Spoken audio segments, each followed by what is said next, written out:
Everyone, welcome to our webinar. My name is Arun Manoharan. I'm an associate professor at the Sawyer Business School in Suffolk University, Boston. I am the executive director of the National Center for Public Performance. The NCPP is a research and public service center which is focused on improving performance in the public and nonprofit organizations. And we serve as a forum for the study, dissemination, and recognition of performance management initiatives. Some of our key initiatives are the certificates that focus on performance measurement, public communications, data-driven leadership, and also child welfare. We also host the E-Governance Institute, where we look at the performance of e-government across the world, and we are also conducting the annual public performance seminars. So we started this Let's Talk Performance webinar in the fall 2022 to serve as a platform for bringing together practitioners, researchers, students, and academics to talk about important topics related to performance measurement, strategic planning, and data-driven leadership. Today, we have two wonderful speakers to discuss their opinion on performance measurement and data-driven leadership, especially to improve performance and achieve social equity. So with this, I will hand it over to our program manager, Stephanie Bensudon, to introduce the speakers. Hi, everyone. So I am Stephanie Bensudon. I am the program manager for NCPP. First, I want to thank you all for joining us today for our first Let's Talk Performance webinar of the season. In today's webinar, we will be discussing making data-driven decisions in local government to achieve performance and equity.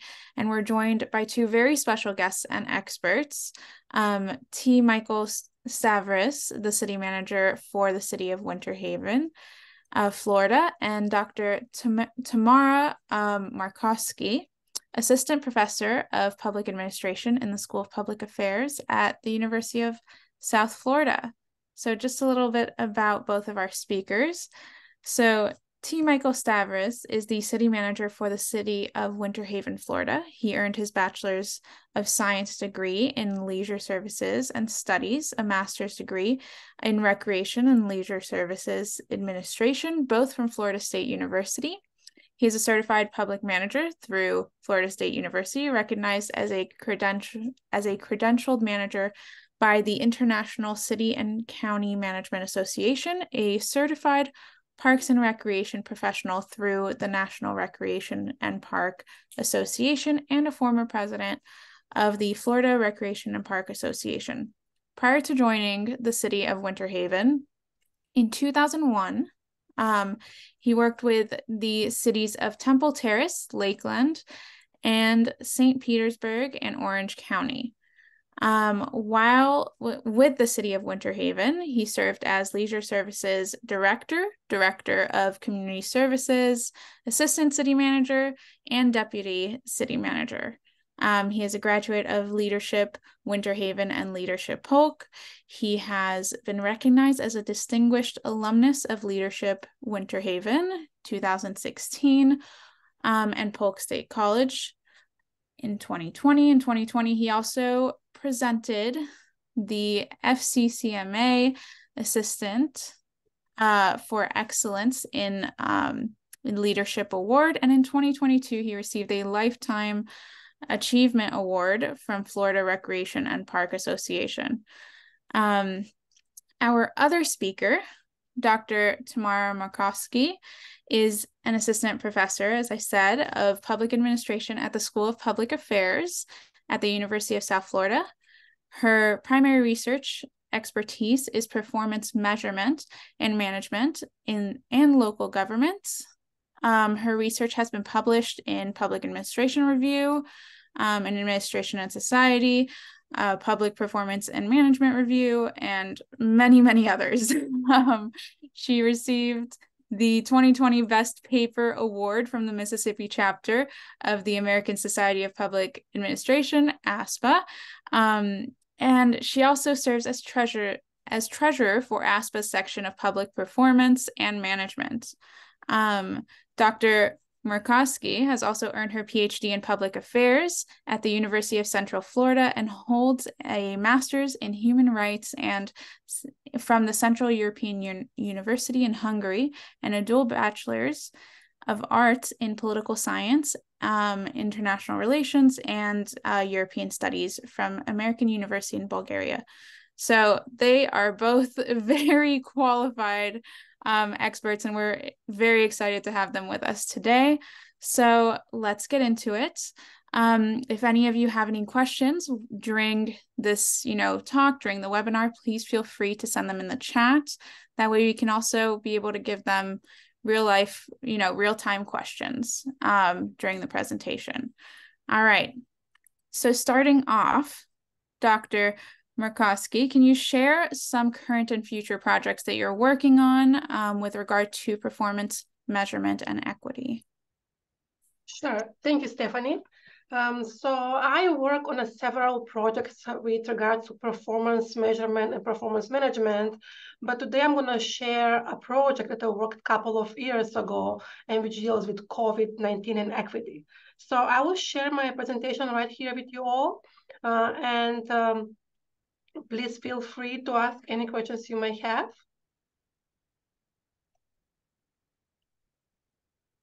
Okay, can you all see the screen? Perfect. So I will not take more than 50 minutes time.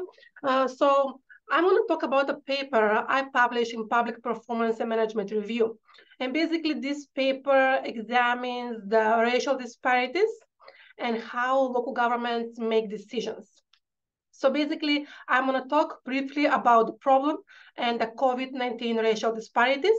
I'm going to go over some of the measures that local governments took with regards to the response to COVID-19, and then I'm going to talk about the results of the study. I'm going to skip over some of the slides because I don't think they're all relevant for this audience and we don't have enough time. But if you want to have the paper or the PowerPoint, please email me and we'll share the paper and the slides with you all. So in the past 10, 20 years, the public management literature have made significant progress in terms of our understanding why governments use performance data. However, we have less information about social equity in decision-making. And this is so because most of the time governments are focusing on effectiveness and efficiency, and social equity has received less attention. And that's because, in part, we don't have enough adequate data or disaggregated data to make these decisions.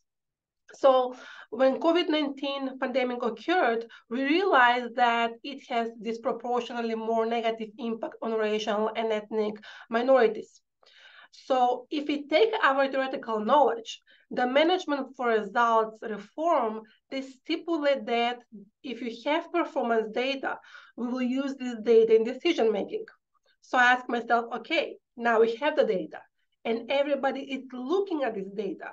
So what do we do now? How do we make sense of this data? Because we know the data is there and the attention is there. So basically, the study had several aims, but the main aim of my study was to examine if local governments put effort to reduce this COVID-19 racial gap. Was this on their agenda, something they considered, and what they have done?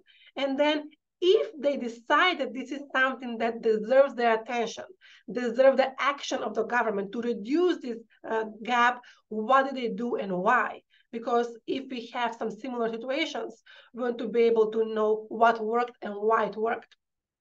So when COVID-19 pandemic occurred, we realized that minorities have disproportional negative impact. This is some data that I got from the facts at the time. So basically, Blacks and African Americans has 1.4 times higher of cases, 3.7 times higher hospitalization rate, and 2.8 times higher death rate. Hispanics or Latinos, they had 1.7 times higher cases, 4.1 higher hospitalization rate, and 2.8 times higher deaths. And just to illustrate this, in Chicago, only 14.6% of the population are African Americans, but in 2020, they accounted for 51% of the COVID-19 cases and 67% of the deaths. So basically, we also know that racial and ethnic minorities also live in more populated neighborhoods, which makes it difficult to distance. They're less likely to work from home. They're more likely to work in essential occupation, hospitality, and leisure. They're also more likely to be uninsured or underinsured, and they have dealt with increased food security from 11% to 38%. And they also do not have reliable access to internet, which was very crucial to navigate the pandemic. So basically, to put it in a really layman terms, we realized that during the COVID-19 pandemic, we are all in the same storm, but we are not in the same boat. So governments responded differently to COVID-19. We saw different trends based on the regions, and almost any government at some point during the pandemic, they issued emergency declaration, they banned large gatherings, they closed school, bars, gyms, theaters, and reduced dining capacities. So this was done to a certain extent almost across the whole USA. Where we see the variation is basically in how governments respond to the secondary impact of the crisis. So you have a large population that has negative impact. What do? So some governments provided free masks, cleaning supplies, and some of them coordinated food supplies, housing, mental health services, and some provided free internet access or discounted internet access. So taking a step back, we have this problem that we are very well aware, and then taking a step back, going back in the literature and see what we know from the past experiences about performance measurement, what affects them using this data. And the major issue that appeared is organizational learning. So organizational learning is the process through which government develop its shared knowledge base and encode interferences from abroad and takes it inside the information, inside the government. So basically, Donald Moynihan is one of the big names in the field. He argued that the disconnect between the availability of data and use of data is the absence of learning forums.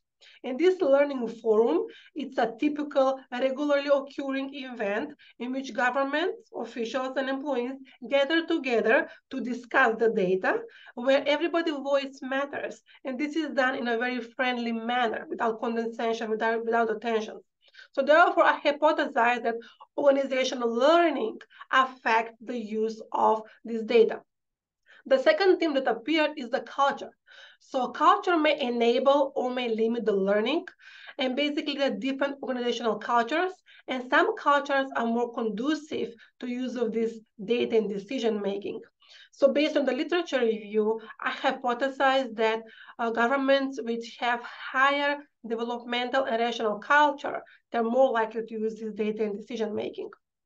So briefly about the methods, I surveyed 6 counties from each of the US states. The survey was administered in October of 2020 and had a response rate of around 33%, which is aligned with similar research of local governments. So the respondents were balanced. Roughly 48% were male, 39% were female. Most of them, 3/4 were elected officials, and then appointed officials were around 25%.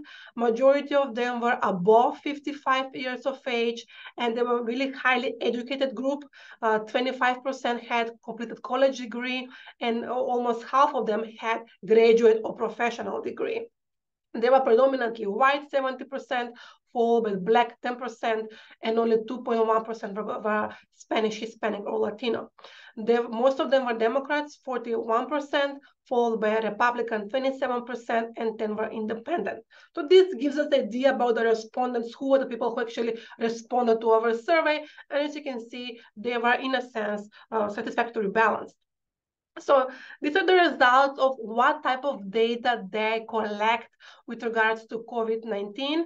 And as you can see, almost all of governments, or most of them, agreed or strongly agreed that they collected data about number of COVID cases and deaths. They also tracked pretty highly the local capacity, meaning what is the ECUI occupancy rates, ventilator rates, PPI equipment, and hospital staffing. However, less of them, fewer governments actually disaggregated data based on race and ethnicity to see who in their municipality is getting COVID, and then what are the secondary impact data. unemployment, evictions, loss of tax revenue, or utility payments. And as you can see, you lose your employment, you don't pay utility, some of them are local utilities. So all of them affect the local government in a sense. So fewer governments actually track this data. Then I asked the government, do you provide this service? And then those who selected yes, I asked them how much effort you put into providing this service to Black and Hispanic residents. As you can see, 85% of the governments provide free face masks and sanitizers. Only 14.3% did not provide any, right? However, less governments distributed or coordinated food or pantries. So basically around 73% provided this service, but 1/3, 27% did not provide or did not coordinate any food or pantries. And roughly half of the respondents did not provide any free Wi-Fi internet or facilitate its access. And at the time I live in rural Mississippi, and it was overnight. Schools switch online, work went remote, but internet is not easily accessible in Mississippi. A large population of Mississippi do not have, for example, internet. So therefore, when COVID hit and everything went online, it was a challenge for kids to go to school and people to do online payments, do anything online. So therefore, as you can see, we have an uniform response. And most of the governments did not do a really good job in providing this extra effort to provide the service to the minority population in the municipality. And these are the results of the regression analysis.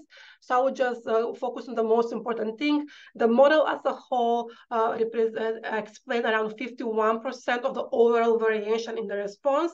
But what we found is that only some variables are significant. So basically, information interpretation is statistically significant, meaning not all aspects of learning are important. Many governments have the data, they have framework for consensus, they have good internal procedures, but they did not pay attention to the data. They did not discuss the data. So therefore, this is one of the variables which is statistically significant. The second one was developmental culture. So cultures which are open, innovative, the ones who encourage employees to take action, those are the ones who actually use this information. And then lastly, we have Republican, people who were identifying more strongly with the Republican Party, they took less measures to provide more equitable response. Interestingly, the severity of the problem or the COVID-19 cases or deaths in the municipality did not have any impact. So we would have expected the COVID-19 situation, more response, but this wasn't the case. So basically, what we learned from this study is that governments who wants to have the data, they not only need the data is necessary, but not sufficient for it to be used in decision making. Governments have to actively pay attention to this data, discuss this data, and they have to develop a culture which is more innovative, more open to using this data. So that's all. If you have any questions, please feel free to email me or ask me about the paper. Thank you very much. We're also very curious, what motivated you to focus on equity and aspects within performance management? And are there any experience that you'd like to share with us that helped in that process? Yes, so well, I'm native from Macedonia. So when I was 14 years old, we had internal armed conflict, basically like a mini war, internal war. And that was based on equity reasons. We had minority who wasn't happy and with the rights they were given, and we had this conflict. So I have been thinking about equity since I was very young. I also have a master's degree in human rights. And I think that equity concerns are really important. My primary research interest is performance measurement and management. So I see this as a bridge to make a good connection between equity and being more equitable in our response. And I think we have this trend, and the fourth pillar of the public administration being social equity. I think it makes sense, because if we just provide blank response, we will not receive the best outcomes. So that's pretty much it.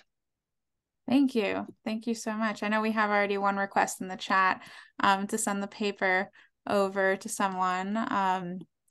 So we'll make sure to get that email to you. And now a question for T. Michael. Can you share some current and future projects and give us some insight on the practitioner point of view and how you have developed performance metrics through that? Certainly. And thank you, Stephanie, for having me here today, and Dr. Markoski for inviting me. Just this kind of interesting what's on the screen. So in local government, I think we are quickly making our headway into data-driven decision making. It's becoming more and more important. I think that in the case of really the higher level of scrutiny that comes in from the constituency, data-driven decision making is an absolute must nowadays. And also from just a budgetary standpoint, how we're allocating our resources, where we're choosing to make investments in the community from the elected body's perspective, really needs to be driven by what does the data say. So in Winter Haven, just a quick background, we are dead center of the state of Florida on the ridge. We are population a little over 55,000. I did see one of my neighboring cities on the call today. I think Emily Cologne from Lakeland is right next door to us. So we're the second largest city in Polk County. And we have done data collection for years, but not really in any, I'm going to say, strategic fashion. So one of the things that we have put into play more recently is really trying to ground what we do into 6 strategic pillars, which you see on the screen. Every service we provide, every facility, every program, anything that the government in Winter Haven provides will fall into one of these 6 categories, if not multiple categories. And so from a data standpoint, we're doing a couple things. First and foremost, we've reached out to our community through survey means and really asking the customer, okay, how are we doing? How do you feel about quality of life? How do you feel about how responsible your government is, or how safe you are in your community? Because at the end of the day, they are the decision maker. They're voting, they're voicing their opinions to the elected officials. We need to know how the customer feels about what they're receiving from us. But we also have to capture with that metrics that go along to support or to align with those opinions, where we're capturing a lot of inputs and outputs. So how many staff are we assigning to community safety? How many programs are we doing in recreation that impact quality of life? When it comes to responsible government, how many forums are we holding? How many avenues do we have for the public to engage with the elected body? And anything that we can count in that regard, we're trying to really capture. So at the end of a period of time, and for us, we started this in January of last year, we will take both data sets, that which we're collecting internally in terms of inputs, outputs, outcomes to the extent that we can capture that, marry that up against the public opinion, the feedback through our community survey, and hold strategic planning sessions with our elected body to say, okay, this is how we're rated in community safety. In a 0 to 100 scale, we're at a 90. Let's just use that as an example. Here's the data that we're tracking along with that tells you how much input we have going into it in terms of personnel, finances, resources, et cetera. Here's the outputs that we're seeing in terms of crime rates and just public safety statistical measures. Analyzing all that together so that they can make better decisions with respect to where to make future investments. And it really is using the data to help the elected official make a decision there. Historically, and I think this speaks to somewhat to what Dr. Markoski was saying, when you look at the data about accessibility of internet and how many of the responding survey participants said they didn't do anything in that regard. I think it was around 50% said they did not. And that goes back to, well, where have we made investments historically? COVID came up, I don't want to say overnight, but I know in my community, I remember March 13th, 2020, like it was yesterday, because it's the day that the world stopped for us. And if those areas didn't have those resources deployed prior, it really showed up right then and there. And I think the education system was a big piece of that. So this is kind of how we're using that today. We are certainly coming into this now more so out of some GFOA requirements for budgeting purposes has really pushed us further in this direction, but more so responding to public scrutiny for where you spend money and where you make decisions and how you make them. When we can put in the hands of the elected official that is the decision maker, the relevant data to help justify where they're doing things, I feel that is certainly the path that we need to be on. And I would say, I know from some of my colleagues that are on the call today, there are a number of cities and counties, state agencies that have been doing this for many, many years. Smaller cities, I think that it's becoming more common. It's not about the squeaky wheel anymore. It is about really using data to see where does that need to go. And the equity piece, I'll talk about a little bit later. I have some examples of where we have really seen that be impactful. So we have a question here for you. Through what means are you collecting this data from the community? Great question. So no endorsements of any providers of services or anything like that. But I'll tell you, in our case, we're using a company called Zen City. Zen City has been with us since before COVID. We brought them on board as a means to capture public sentiment and discourse that exists primarily within social media. So public domains or public social media accounts through Facebook or what was formerly Twitter or any of those that are not your private ones, but your public ones. Zen City has a means to capture data within that and keep us abreast of what is on the tips of tongues in that social world within our community, so we can hopefully identify issues that are of significant importance to the community, and we can address things before they really, when they're small grass fires, before they become raging forest fires. They also have a means to do statistically valid surveying that is representative of the demographics of the community. So we engaged them for that. I will say there's a number of different companies out there that can do that. And even through the assistance of, if there's universities in your community that can offer that type of assistance. For us, it made a lot of sense to work with a known commodity, somebody that had been working with our community for a few years going into it. The metric side, we just launched with another third-party provider called Achieve It, and we capture the data ourselves. Achieve It has a platform that allows us to input that with greater efficiency at the staff level. The individuals who are actually, counting the beans and the widgets and all those things, and they're able to craft that into dashboards that allow us to push that back out to the public through our website. We have not launched any of our dashboards yet. We just started with Achieve It in October. October 1st was the start of our fiscal year. So we are about almost a month in now. Thank you. So this is a question for both of you. Can you discuss some of the recent trends in public performance measurement or management that you've seen? I'll let Dr. Markoski start on that one.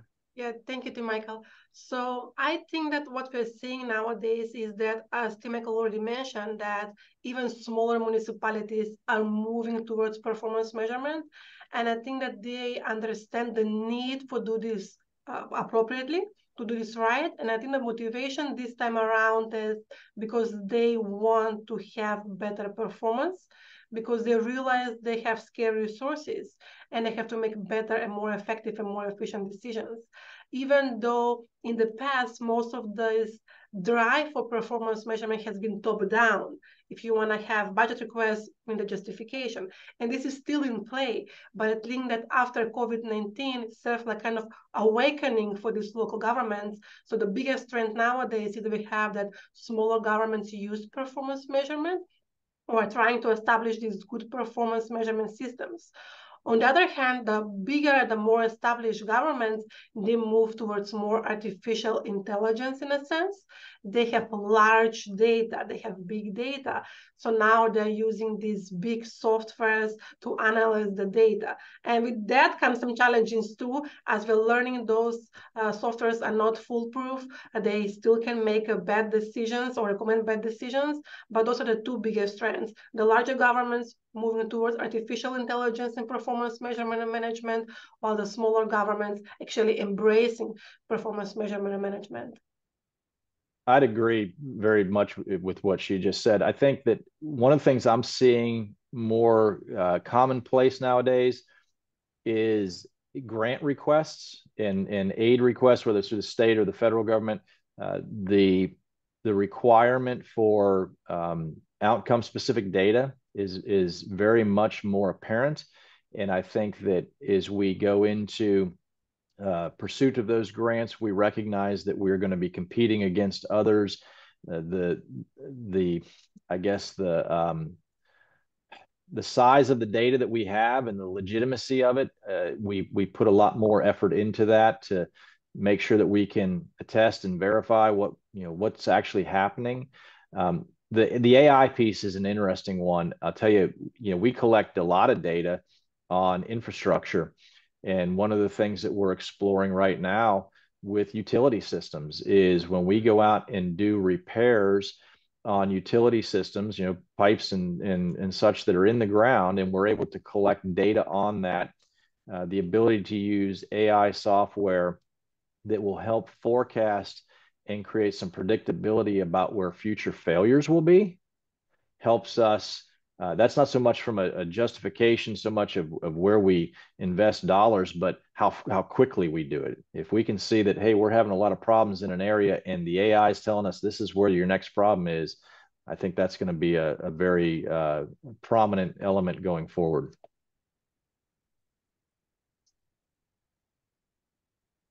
We have a question in the chat that just came in. There was a recent article in the Manchester Guardian that reflected on the use of technology and gathering data from the public probably eliminates about 20% of population from participating. How comfortable are you that all segments of your population do participate? Phenomenal question. So let's go back to the equity issue. And if you're using tech-based platforms to gather it, and you don't have a tech savvy or tech rich infrastructure, how are you reaching that? In our case, we have tried to employ additional means to gather that. So when we do public forums, we take technology to it. If we're surveying, we just did in a predominantly Black African American community, a major capital investment we're doing there, and we need direct feedback from those constituents. We take hard copy paper, we take computer laptops and set them up within there. We take QR codes that they can access it from a cell phone, as well as if they have access to internet and home computers, they can access it that way. It's really trying to figure out what are all of the tools to put in the toolbox. There is not a single method that is going to hit everybody, and you have to be very intentional. If you want to capture the sentiment of all, you have to meet them where their assets are. Is it foolproof? Is it 100%? I'm sure I can honestly say no, but you have to go in with the full on effort to say, we want to capture that sentiment on an issue. What tools can we use to do so? Thank you. And thank you for the question. This is such an interesting and also new territory that we're all going to have to deal with. So it'll be interesting to see how it unfolds in the future, for sure. Another question. Do you see the gap between practitioners and academics, both in research, and teaching, and in the realm of public performance management? And has it been converging or diverging over the past decade, in your opinion? I would offer that I think it's converging more than diverging, because I think we, as practitioners, we're becoming more in tune with the need for data, and we're maturing in that respect. And I think that as we identify what that need is, to be able to work hand in hand with the universities and the educators and the researchers to give them legitimate cases and situations that we're facing, and partner together on how to do that. So we're not running down two separate paths. When we can share what some of our needs are and some of the challenges that we face with folks like Dr. Markoski, and that can generate, very relevant research that has some transferability into other areas, I feel like we're doing more of that. I can tell you, as somebody who has recently gone back through the university system, to sit in classrooms and be able to share, when you hear this type of research, how that directly relates back to the practical field is so important.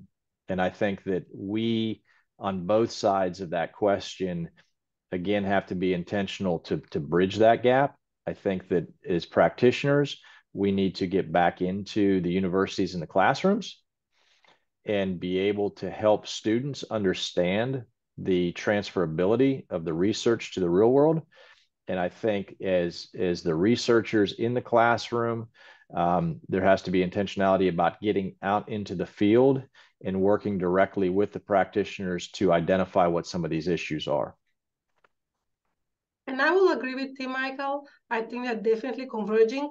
I think in academia, most of the times we had the mindset in the past, oh, the practitioners don't know, they don't care, they don't understand this analysis.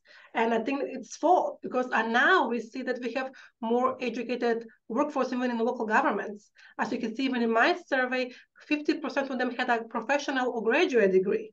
We have more of people in local governments go through MPA degree. We have more discussions like this one today. We have more practitioners coming to academic conferences and vice versa. I think during COVID-19, we had universities stepping out in the communities and helping local governments to deliver some of the services, help them out with some of the data analysis. So I think that now we have local government officials who are more equipped to understand data and the need to work with the academics. And the academics also want to work with the practitioners because they need the data, they want to solve some problems, but also the grant work that we apply for requires us to have some practical implications. So therefore, I think it's a win-win for both sides. And I think that we are finally coming to a time where we're coming closer together. We're not that close yet, but I think we're coming closer. Okay, and what else do you think that we can do to bridge those two domains, and how does your work contribute to that direction? Well, that's hard to do, but I think the small steps. For example, many times I launch a survey, and it almost always happens that I receive some angry email. I receive these emails for survey every few months, and nothing happens afterwards. I don't know what happened with my responses. And those are legitimate concerns. So what I have done in the past is, if I launch a survey, analyze the data, I submit a policy brief which summarizes the results to everybody who took the survey. So this tells them what they responded and what are the results. So they can put matters into perspective. Maybe they don't read the policy brief, the policy implications that I produce for them. This is not academic paper because those take a couple of years to get published. This is just some summary of the survey with what can be done for them in a very plain and simple manner. And let me tell you, they appreciate this. They appreciate this feedback that they're receiving because they believe, oh, I responded to this survey and my voice matters, and look what I found out. I may or may not use these findings in my future work, but at least they know what the survey has concluded. So I think those are small steps, but if all of us take these small steps to go back in our local communities and say, this is what we found, I think that's very appreciative and it's a step in the right direction. I would add to that, I think from a practitioner side, we have to maybe just be more aware of the academic side is a pathway for greater understanding for all of us. You know, we're dealing with issues. We reach out to consultants. We reach out to third-party vendors. How often do we reach out to researchers to get their insights on it? Do we just say, "Oh, that's ivory tower academia, and it's over there"? They don't understand it. I think it takes us as practitioners being open to that and engaging that within our professional organizations, and when there's relevant research and we can boil it down to the speak and the lingo and the application that the practitioner needs, I think a greater introduction of that, you know, over time will help bridge that gap. But I so often I hear, you know, from folks that, you know, that's the academic world, that, you know, they don't know what we're actually dealing with. Well, that's as much our fault as anybody's. If we're not reaching out to them and say, hey, this is the challenge we're facing, then you're never going to get an alignment there. You have a question, just to continue. How might FCCMA and ICMA be more useful in narrowing the gaps between the real world, local government, and academic world? Well, I think just what I said, it's a matter of identifying some of these efforts from the research side, from the academic side, that we can easily drill down to say, here's the applicability of this, here's the relevance to what we're dealing with today, and here's the transferability about it. So I'm going to jump ahead just a second, Stephanie, with this, because let me talk about Dr. Markoski's research. And we've known each other for a little while now, and you know, I'm so impressed with what she does. I read that and I'm like, yeah, I can remember exactly getting data during COVID. I could easily see how that applied. But in the time since I read her work, I can identify 3 other exact situations where data and equity come into play that are not COVID related. And it's like, okay, you've got to be able to take that research and not just explain what the research says, but offer that in educational format through FCCMA or ICMA or any of the other professional associations, and demonstrate, you know, how this spreads so much farther than perhaps the one issue that was studied. That was my huge takeaway. I mean, it was somewhat of an epiphany moment of saying, this is exactly what I'm talking about in these other 3 areas.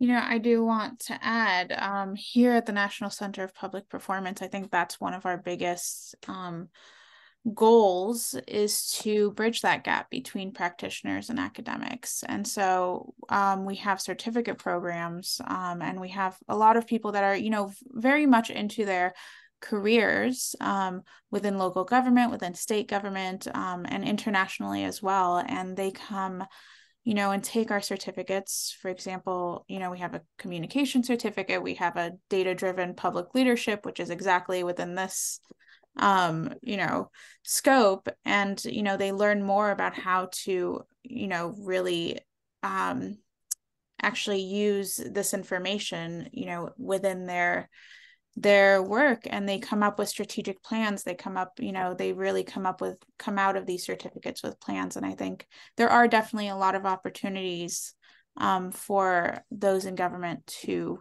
be able to, you know, learn more, to be able to bridge that gap.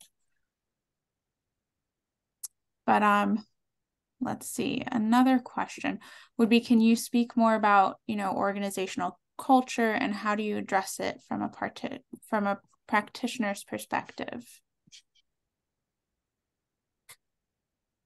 Well, what do we say, that culture eats strategy for breakfast every day and goes back for seconds? The culture has to be aligned with why is data important, and how are you using that? You have to have that woven into the fabric of the organization of how are we going to make decisions around here, and are we, which I hope everyone is, fully committed to equitable distribution of resources and meeting the needs where the needs are. I think that has to be part of the value system, and it has to be reinforced in everything we do, both on the inside and on the outside. If you don't have a culture, if you don't have a value system that says this is what's important, and we're going to make data-driven decisions, and we're going to make sure that we're capturing all the data available that is applicable, then I think you end up with, hey, that's great data you got over there, but we got this big squeaky wheel over here that we're going to have to oil instead. And I think that it's not just a culture within the workforce of the organization. It is a culture that has to go into the elected body and be supported by the elected body. And I think it also has to go out into the constituents. Absolutely. We're bouncing, back and forth, but we had a question in the chat. How does research shed light on the limits of performance management through a lens of politics? That's an interesting question. So as a study, my study at least found that people's identification with political party matters with their preferred response, okay? So that being said is that we now realize that we may look at the same data, but we may think that different action is appropriate, which brings to a relatively new science that we have, it's behavioral public administration. So basically, how do we make decisions? Because some of the theory assumes if we have the same data, we will come to the same conclusions. But we don't have one goal in government. We have multiple competing goals, and our response varies.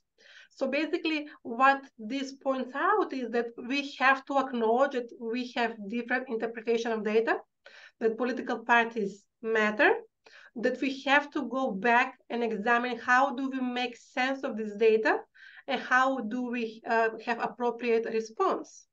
And for example, many people think that it is effectiveness versus social equity, when in reality, they're not going against each other. In fact, in the COVID-19, they go hand in hand. You want to have less COVID-19 cases, you probably have to target those who are more severely affected, and therefore you will achieve less COVID-19 cases.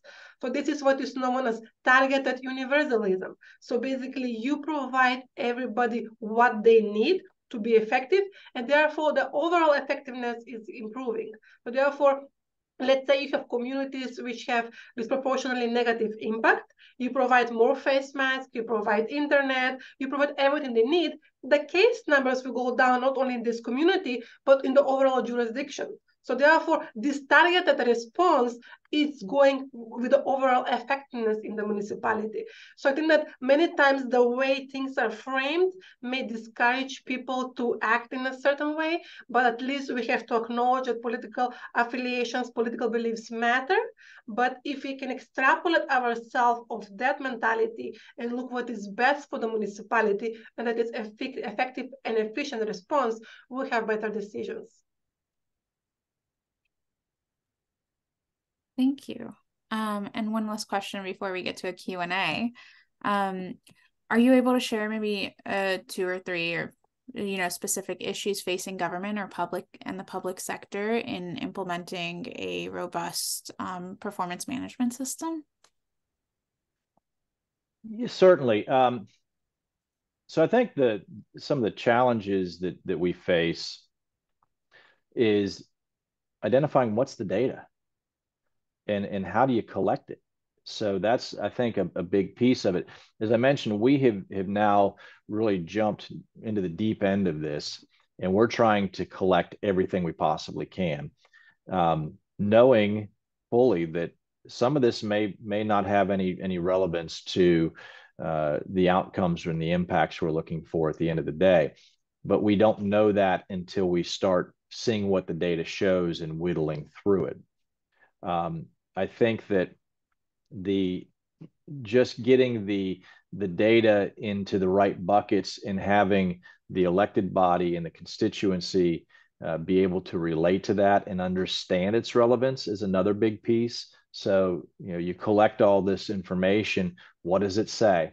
And is it supported? Is it, what's the scrutinization from the constituents in looking at that? I'll tell you, I'm going to go back to this point on the equity for a second. I think that what I learned from Dr. Markoski's research, and I just had a discussion on this with one of my staff this morning. Let me flip the script a little bit and get out of COVID. COVID was a point in time. Hopefully we never see that again. But anybody who's on here who's a practitioner in local government, you have roads, you have pavement, you have asphalt throughout your entire community. And you probably have a strategy for how that gets resurfaced and rebuilt over time.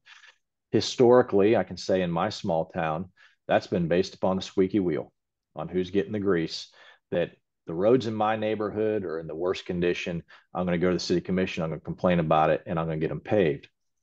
We started collecting data on pavement condition indexes. And what we found was that some of our worst roads were in our predominantly minority, lower income parts of the community. They scored significantly less than roads that we were repaving in other parts of the community. And we quickly learned that if we're going to follow the data, we need to be making investments into some of these roads that are not the ones we're hearing about day in, day out. And in some cases, these roads were being repaved for the first time in 60, 70 years. Whereas other ones, it may have been 10 years and they were in no worse condition. They were actually in much better condition. And what it brought to light from an equity standpoint, it kind of goes to the systemic issues that occur within our communities. Dr. Markoski talked about the number that didn't have internet and how that impacted their communities. Well, if you think about historically, if you're not making decisions based upon data, you're only going off of constituent feedback, who's most likely to have access to advocate for those improvements? The people that are in regular meetings with our elected officials, that are running in the same circles, that have access to city commission meetings through multiple means, that have access to internet and can email. They've got a network that allows them to have their voices heard. They feel confident in their voices being heard. Those that we don't hear from, maybe they don't have that access. Maybe they don't have that educational background to know how to advocate, to know what to say, when to say, where to say it. And that limits, an awareness of what's happening there. So I think it's almost the exact same thing as the COVID situation, but on something that we can all relate to. We're trying to use those data sets to help guide those decisions. And we're making, I would say, much greater investment in poorer census tract areas of our community as a result of it, because we're becoming more aware based upon what the data says and relying less upon who's showing up to a commission meeting and complaining about something or who's getting in the ear of an elected official. And I would agree with you, Michael. I think that the challenges that governments are facing, it depends where are they in the process of performance measurement management. Some governments that are just starting now, they fear that this will be a very expensive undertaking. They fear that this will be pushed back from employees who have more things, workload added to them. But governments that are currently doing it, they are still trying to find the good performance measures. Not any measure will do it. The measure has to be timely, actionable, and provide meaningful information. So they're still struggling with the right performance measures. And some of them who already have the performance measurement, they are having this data overload. Now what? we have all this data, how to actually use this data. So I think it depends on the stage where they are, but at least on the theoretical perspective in the literature, we now have a lot of good advice on collecting good performance data and how they can find the appropriate data which allows them to make actions afterwards. So I think that here we go circle back to the bridge between academics and practitioners and having this knowledge in the design of these performance systems.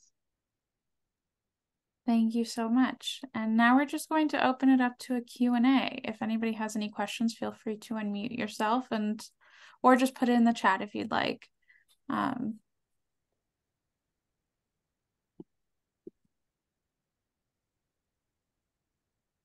So hello, this is Arun Manoharan. I have a question. This is a great discussion on a very important topic. I want to know where strategic planning fits in all this, right? I mean, we often hear conversations of performance measurement without strategic planning, or sometimes strategic planning being discussed without much on performance measurement. So how do you see the role of strategic planning in all this? Well, from my standpoint, that's what we're working towards. I mean, that's the whole purpose of it. Strategy without some strong foundation built in data is just a good idea. It's just, it's like, hey, I got a great idea. Let's invest money here. It may fail completely. Everything that we are collecting, it goes back to, I think, what Stephanie had said and what Dr. Markoski said. We are facing more challenges with the availability of resources, the deployment of investments into the community, whether that's in human resources or capital or operational program services. We have to have a solid strategy for how we're going to do that. And it has to be in response to moving the needle. Moving that needle is built around, what does the data say?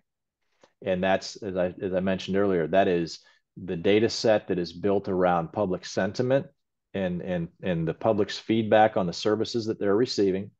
And it's built upon, it's not just enough to say people feel safe in our community. Well, they feel safe, but are they safe? So you have to compare those two, and then you have to take that combined data to formulate a position that says, what do we need to do as far as investments going forward? So everything I'm collecting now is all being built up to what will be in the probably first quarter of 2024 calendar year, our strategic planning effort with the city commission to say, this is public sentiment. This is what we're doing in those areas today. How would you like us to move forward? And here's some solid foundation upon which to make those decisions and those strategic directives. And if I can add to that, the strategic plan is really the foundation, as Tim Michael mentioned, because you have to know the goals. When you choose the measures, you have to know what you want to measure. So unless you know the goal, what you want to achieve, you don't know what to measure. So therefore, it gives you the direction of where you're moving as a municipality. And therefore, it's really essential for the whole performance measurement and management movement. It's cyclical. I mean, it's a constant cycle. Here's the strategy. Here's the data to say if you were successful in it. And once you look at that, here's the strategy adjustments. Here's the data to support or not support. And it's a constant ongoing cycle. All right. Thank you so much. I think we're out of time now since it's about 2 p.m. But I want to thank you both for being here, for answering all of our questions and for giving us some very valuable insights. I want to thank everybody else who joined. We'll be sending out an email and a link to, whoever missed it, or if anybody wants to, listen to this, webinar once again, you can. I'll be sending out Dr. Markoski's paper as well, if anybody's interested in reading it. And if you would, if you have any questions, please feel free to email me if you want to learn more about NCPP or our data-driven certificate that's coming up. Please, again, feel free to email me. I just put it in the chat. Otherwise, thank you all for joining. Thank you for having me. It's been a great pleasure. Same here. Thank you all.